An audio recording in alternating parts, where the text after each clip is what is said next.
just in time for Halloween, the story of how I sold my buyers a haunted house.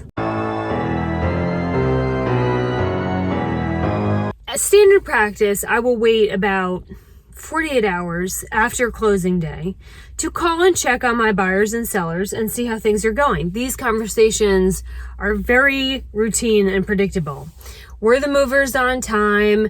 How do you like the neighborhood? Do the kids like the house? How the hell does the smart thermostat work? It's the same thing pretty much every single time. So it was a little bit alarming to me that when I called to check on my law enforcement family, Detroit, please, that they said that I had sold them a haunted house because, well, for lots of reasons. Number one, the house was built in the 90s. That is a very unlikely host to see a Victorian woman in white, they're always in white, floating over laminate flooring. That doesn't really happen.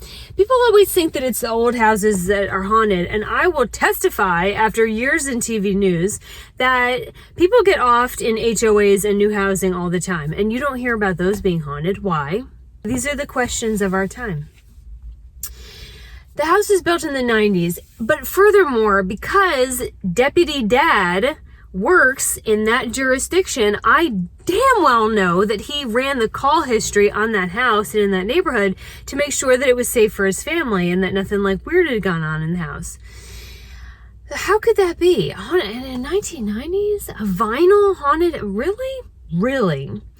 His wife proceeds to tell me that during moving day, they voluntold, which is what you do with your friends when you're moving, you volunteer them that they will be helping with the moving. So he gets his fellow bro with a badge from the center of the state to come down and help them move. And all day long, Deputy Dad and bro with a badge are slinging furniture and boxes. And they finally get moved in and decide that he's going to crash there for the night before going back to where he lives.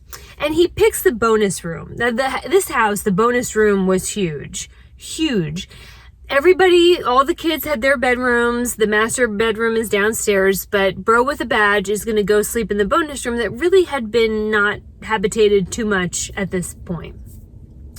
And like I'm assuming all officers do for each other, Deputy Dad went in and probably like tucked him in and read him a bedtime story, thanked him for helping him move. And then he turned off the light. And as bro with the badge is getting all nestled in, probably with his G.I. Joe blanket, the wall starts to glow. And it gets brighter and brighter. And he can see, not only is the wall glowing this greenish, hideous, demonic hue, but words are starting to form. And it's writing out some kind of message that he can't really tell because it's like bleeding down the wall. Naturally, he loses his shit. Now, these men have seen the worst of humanity. They have seen people's heads blown off and all kinds of horrors. But they are not in tune with their spiritual side.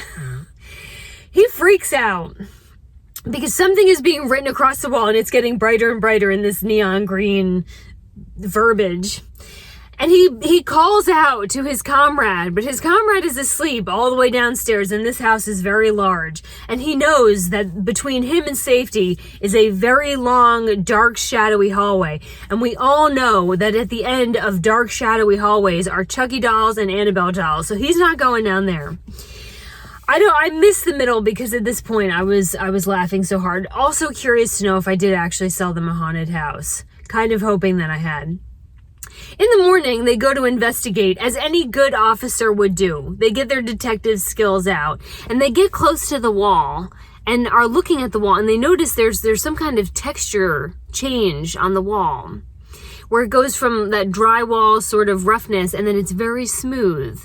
And they feel that smoothness, and it's in the shape of letters. Well, a quick Amazon search reveals that there is a highly popular children's glow-in-the-dark wall paint that when you paint it on, it's completely invisible to the naked eye.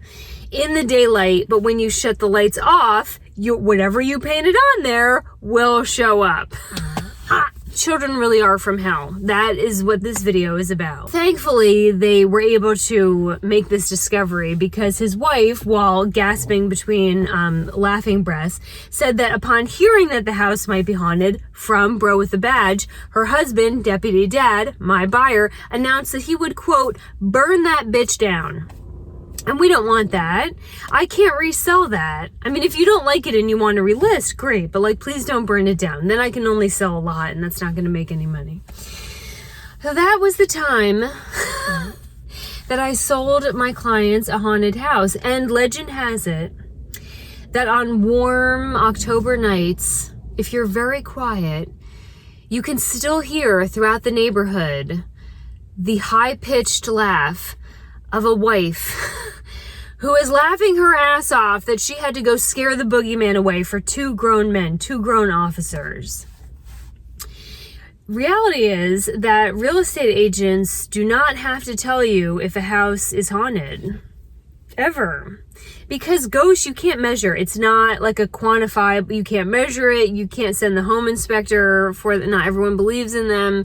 So because it's not tangible, and we have no way of tracing it or measuring it, sorry. And in fact, we don't also have to tell you if someone was murdered in the house because they're not there anymore. That part freaks people out. I will say most agents will disclose that. The only way to really know is to Google the address and see if any news stories pop up. The only thing that we have to tell you about is if meth was made in the house. Because meth, the chemicals, are very hazardous to the human body. Ironic, people inject it, snort it, and do whatever with it, but it is true. It's true. I'm not lying. It's true. So we do have to tell you if meth was made in the house.